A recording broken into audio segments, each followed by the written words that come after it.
Interest కి ఎవరికైనా అప్పిస్తున్నారా? అయితే ఈ 3 తప్పులు చేయకండి. ఫస్ట్, ఎప్పుడైనా అప్పు క్యాష్ రూపంలో ఇవ్వకండి.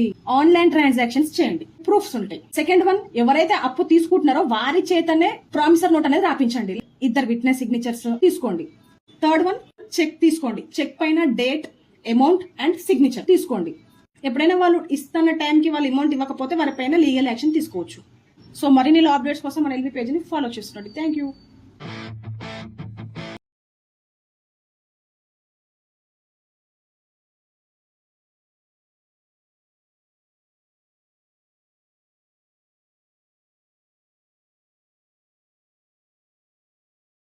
మూడేళ్లు దాటితే ప్రామిసరీ నోట్ అనేది చెల్లదు.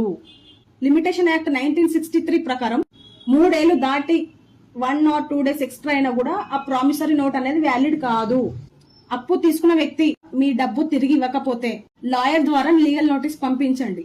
లీగల్ నోటీస్ పంపించిన మీ మనీ ఇవ్వకపోతే కోర్టులో రికవరీ సూట్ వేసుకొని మీ మనీ అనేది రికవర్ చేసుకోవచ్చు. సో మరిన్ని లా అప్డేట్స్ కోసం మన ఎల్బీ పేజ్ని ఫాలో చేస్తుండండి. Thank you.